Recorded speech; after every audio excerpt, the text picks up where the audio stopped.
Good morning student and Sarvodaya नमस्कार। इस class में हम लोग आगे के जो टॉपिक थे आपके chapter number 4 making globalisation world का, उसको हम लोग कंप्लीट करेंगे।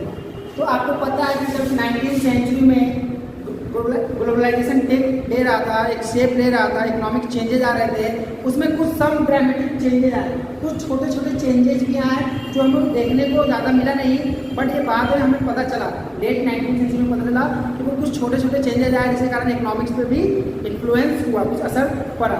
तो वो some dramatic changes in West Punjab, वो इंडिया में कुछ जो चेंजेज आए थे एक ग्लोबलाइजेशन के कारण, वो कहाँ पे? वेस्ट पंजाब में। किस रीजन में इंडिया में पड़ा था? वेस्ट पंजाब में हुआ। यहाँ पे क्या था, धीरे धीरे क्या हुआ था, ब्रिटिश लोग क्या कर रहे थे? जमीन खोज रहे थे और लैंड खोज रहे थे उस पर एग्रीकल्चर करने के लिए। क्यों? क्योंकि उनकी डिमांड पूरी नहीं हो पा रही थी, जितनी उनकी डिमांड थी फूड की उतनी पूरी नहीं हो पा रही थी। तो वो लैंड खोज रहे थे पूरे वर्ल्ड वाइड में, और लास्ट में उन्होंने इंडिया में भी खोजा वेस्ट पंजाब में लैंड एग्रीकल्चर के लिए।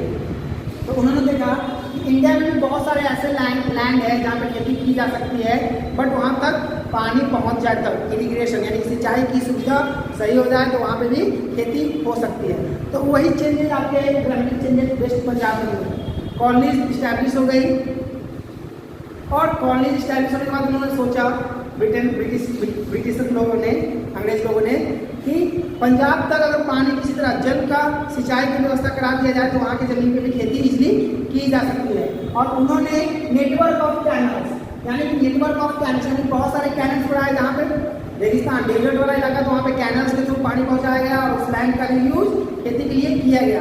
तो वेस्ट पंजाब में भी कैनल्स का बहुत सारा नेटवर्क बनाया गया, यानी कि हर कोने कोने तक पानी पहुँचाया गया किसानों के लिए, खेती के लिए, एग्रीकल्चर के लिए, जिससे वो इजीली खेती कर सके।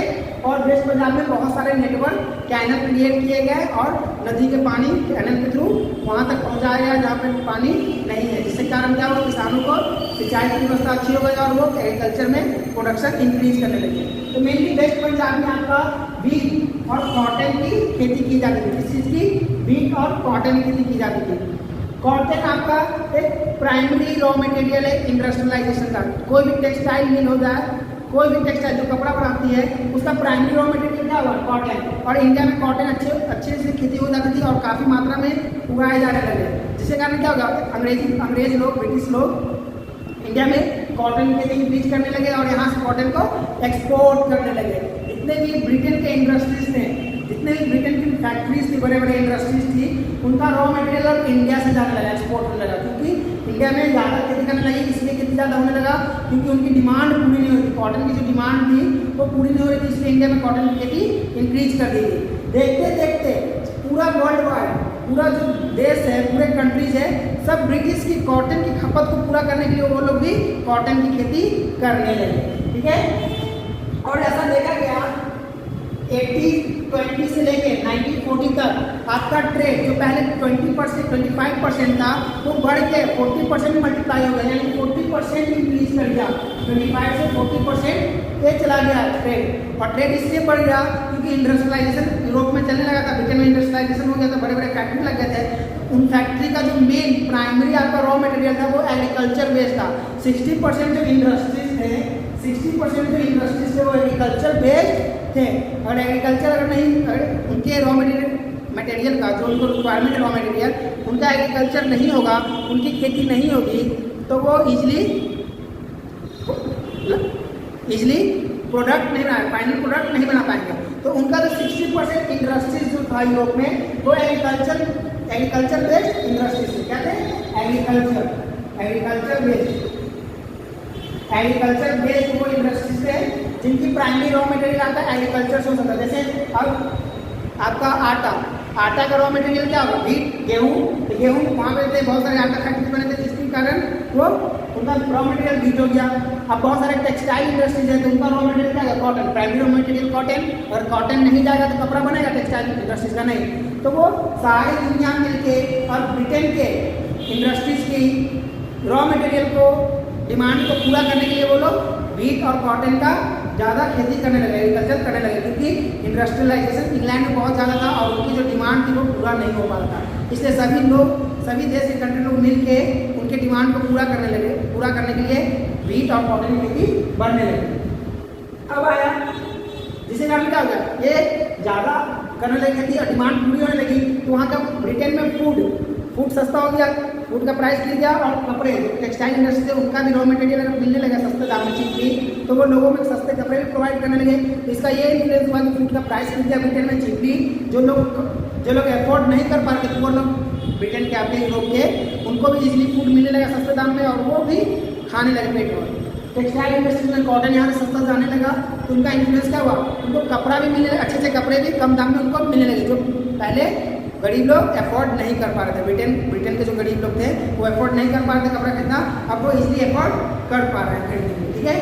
अब आइए रोल ऑफ टेक्नोलॉजी। क्या टेक्नोलॉजी का क्या रोल है, तो 19वीं सेंचुरी में सब चीज़ चेंज हो ही रहा था, इकोनॉमिक्स चेंज हो रहा था, तो उसमें क्या हो रहा था, लेबर माइग्रेट कर ही रहते हैं कंट्री से दूसरे कंट्री, एम्प्लॉयमेंट वर्क के सर्च में, वर्क खोजने के काम के खोज में वो एक कंट्री से दूसरे कंट्री जा ही रहते हैं। उसके साथ कैपिटल जा ही रहा था आपका, यानी कि फ्लो ऑफ मनी जा ही रहा था कि अगर कोई इंडस्ट्री सेटअप करना किसी और कंट्री में, तो वहाँ पे हमको पैसा चाहिए, रिक्वायरमेंट चाहिए, तो पैसा फ्लो हो ही रहा था। साथ ही साथ आपका क्या फूड फ्लो कर ही रहा था, मसाले, बहुत सारे स्पाइसेस, सिल्क, व्हीट, ये सब फूड आपका ट्रैवल कर ही रहा था। तो अब यहाँ पे रोल ऑफ टेक्नोलॉजी, यहाँ पे टेक्नोलॉजी का बहुत बड़ा रोल था 19वीं सेंचुरी में।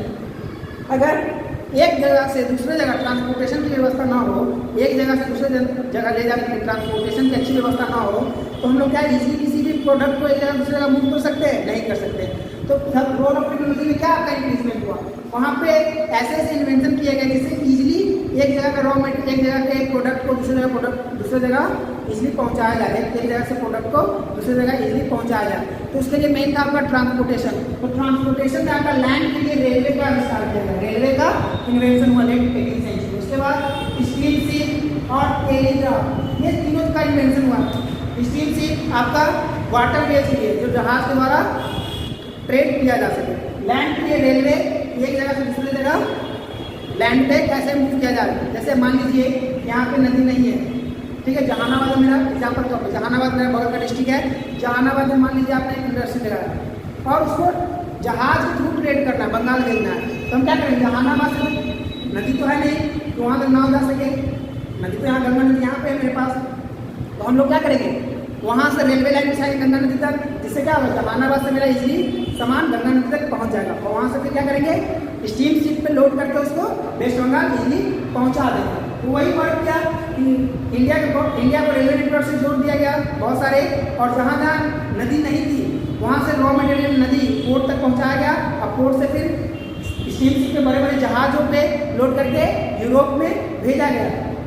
इससे क्या हुआ, टाइम सेविंग हुआ। रेलवे आपको पता है काफ़ी फास्ट चलता, काफ़ी तेज़ी से, तो कम समय में पहुँचा, एक जगह से दूसरी जगह सामान को इजीली पहुँचा देता था, और कॉस्ट भी कम लगता था, ठीक है। उसके बाद शिप के थ्रू बड़े बड़े शिप, अगर स्टीम शिप बन गए, पहले घास उतारने में शिप होते तो काफ़ी समय लगता था एक जगह दूसरी जगह जाने में, बट स्टीम शिप यानी कि इंजन आ गया, इंजन से चलने वाले शिप तेजी से चले गए, तो उससे क्या हुआ, रेलवे तो पहुंचा ही रहा है पोर्ट तक, पोर्ट से फिर स्टीम शिप पर रख के हम लोग यूरोप को भी बहुत कम समय में पहुंचा रहे हैं, और कॉस्ट भी कम लग रहा है, हमारा जो फेयर है, कॉस्ट लग रहा है, ट्रांसपोर्टेशन कॉस्ट वो भी कम लग रहा है, जिससे क्या हो रहा है, ईजी और चीप फूड और चीप प्रोडक्ट हमारा यूरोप जा रहा है, और यूरोप से इंडिया आ गया। इसलिए फ़ायदा क्या हुआ कि हमें कम दाम में सब सामान मिलने लगा मार्केट में, ठीक है, जहाँ से हम लोग खरीदते रॉ मटेरियल्स वगैरह या प्रोडक्ट वगैरह, वो मार्केट में कम कॉस्ट में अवेलेबल हो गया।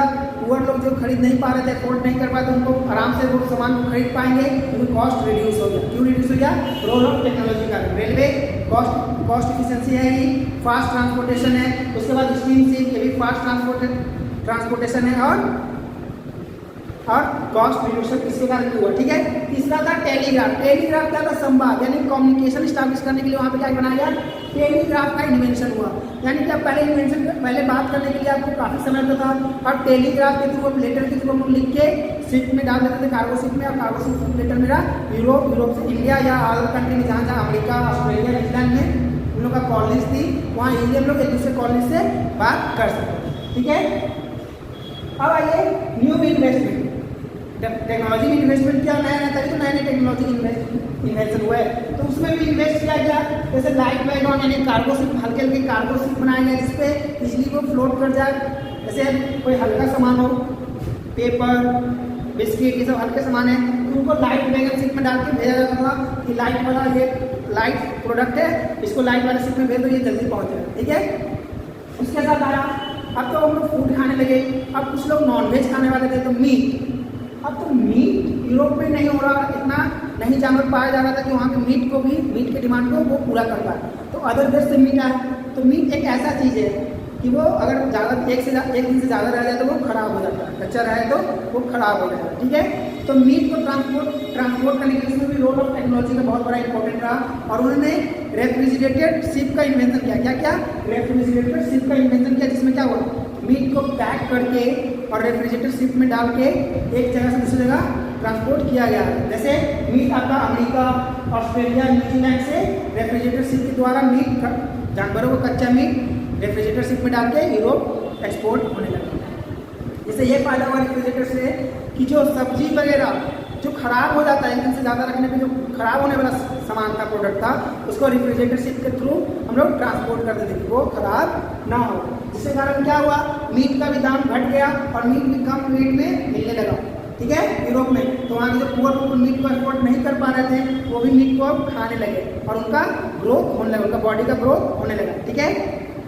तो ये सब हो गया। फिर शिपिंग कॉस्ट रिड्यूस, शिपिंग क्या किया, जितना भी शिपिंग था आपका वो कॉस्ट रिड्यूस किया, और आपके प्रोडक्ट का जितने भी खाने के प्रोडक्ट थे, eating product, meat, foods, rice, wheat, इनका प्रोडक्ट घट गया, और जो गरीब लोग थे यूरोप के वो भी इजीली उसको खरीद सके, अफोर्ड कर सके, और वो भी खाने लगे, स्टार्ट करेंगे, ठीक है। साथ ही साथ क्या हुआ, कॉस्ट क्यों घट गया, इसका क्या कारण होगा, क्योंकि अगर कोई मेरा प्रोडक्ट खराब ही नहीं होगा, रेफ्रिजरेटर शिप के थ्रू हम लोग माल भेज रहे हैं, वो मेरा रेफ्रिजरेटर फ्रिज में खराब ही नहीं होगा, तो वो हमें खराब नहीं होगा, तो हम पहले भेजते थे क्या, 10 किलो भेजा, 5 किलो मेरा खराब हो गया शिप में ही, तो 5 किलो का रेट उसी 5 किलो पे ऐड कर दिया जाता है, इसके कारण क्या हो गया, कॉस्ट बढ़ गया। बट अब 10 किलो भेज रहे हैं तो 10 किलो वहाँ पे मेरे को मिल रहा है, तो उसका जितना रेट है वैसी रेट में हमको वहाँ मिल रहा है, इसमें कोई एड ऑन रेट तो लगा नहीं, इसलिए कॉस्ट डाउन हो गया। तो शिप क्या करता है, कॉस्ट को, रेफ्रिजरेटेड शिप क्या किया, कॉस्ट को रिड्यूस किया, प्रोडक्ट के कॉस्ट को रिड्यूस किया। साथ ही साथ बचत भी हुई, जो हमारा मीट पहले खराब हो जाता था उसको फेंक देते थे, नहीं खाने योग्य होता था, वो भी अब नहीं हो रहा है, वेस्टेज भी नहीं हो रहा, वो भी बच जा रहा है मेरा। साथ ही साथ अब आइए, अब इंडस्ट्रियलाइजेशन आई, तो वो चाहेगा ना कि और कॉस्ट घटाए, कंपटीशन बढ़ गया, ग्लोबलाइजेशन क्या होगा, अलग अलग देश के जो फैक्ट्रीज वगैरह के इंडस्ट्री वगैरह कम्पीट करेंगे, तो उन्होंने देखा कि अब क्या किया जाए, अब और कॉस्ट को कैसे कम किया जाए, अब सब चीज़ तो कर लिए, अब और कॉस्ट को कैसे रिड्यूस किया जाए। तो उन्होंने देखा कि जहाँ पे लेबर सस्ते दाम में मिला है, वहाँ से लेबर को माइग्रेट करके अपने यहाँ बुला लेंगे और उनको सस्ते कॉस्ट पे वर्क करा के और कॉस्ट को डाउन कर सकते थे। तो सबसे ज़्यादा लेबर आपका साउथ ईस्ट एशिया में था, कैरेबियन कंट्री और अमेरिकन कंट्रीज में सबसे ज़्यादा था, तो वहाँ से लेबर को माइग्रेट करके लाया जाता था और कॉस्ट को और घटाया गया। बट लेट 19th सेंचुरी के ख़त्म होते होते इंडस्ट्रियलाइजेशन आपका बहुत ज़्यादा फ्लरिश हो गया, यानी कि ट्रेड बहुत ज़्यादा बढ़ गया और लोगों को इनका डिमांड भी बढ़ गया। बट ऐसा नहीं है कि ट्रेड इसी पीरियड में बढ़ा था, इस पीरियड में बढ़ा था, और इतना ही नहीं बढ़ा था कि पूरा ट्रेड इसी में हुआ था, आगे जाके भी ये ट्रेड आपका इंक्रीज हुआ था, ठीक है, नेक्स्ट सेंचुरी में। लेट 18th सेंचुरी में हमको ये बात पता चला कि इन ग्लोबलाइजेशन का एक डार्कर साइड भी है, अगर एडवांटेज है तो उसका एक ड्रॉबैक भी है। ड्रॉबैक ये था कि कंपटीशन अगर ज़्यादा हाई होता है तो कम इन्वेस्टमेंट वाले जो इंडस्ट्रीज है वो कोलैप्स हो जाएंगे, जो ज़्यादा पैसा वाला है वो तो सर्वाइव कर लेगा रेस्ट रिडक्शन के बाद, बट जो लो कॉस्ट इंडस्ट्रीज है यानी कि डोमेस्टिक इंडस्ट्रीज है वो कोलैप्स हो जाएगा। उन्होंने ये देखा इसका एक डार्कर साइड भी है, और हमें ये पता चला कब, लेट 19th सेंचुरी में। लेट 19th सेंचुरी में ट्रेड और ग्लोबलाइजेशन आपका फ्लरिश्ड हुआ था, यानी फल फूल यानी बढ़ रहा था, ये नहीं कि कम्प्लीटली बढ़ गया था और आगे जाके इंक्रीज नहीं होता, नहीं, अगले शताब्दी में इससे ज़्यादा इंक्रीज हुआ और इकोनॉमिकल ग्रोथ आया, ठीक है। और जो ड्रॉबैक्स था इसका डार्कर साइड उसको कम किया गया 20th सेंचुरी में। सो आज का क्लास हम लोग यहीं पे खत्म करते हैं, आगे इसके ड्रॉबैक के बारे में पढ़ेंगे कि कैसे कैसे वो इन्फ्लुएंस का डार्कर साइड कहाँ कहाँ था, ठीक है। सो आज क्लास हम लोग का यहीं पे खत्म होता है, नेक्स्ट क्लास में हम लोग इसको आगे के टॉपिक को कंप्लीट करेंगे। धन्यवाद।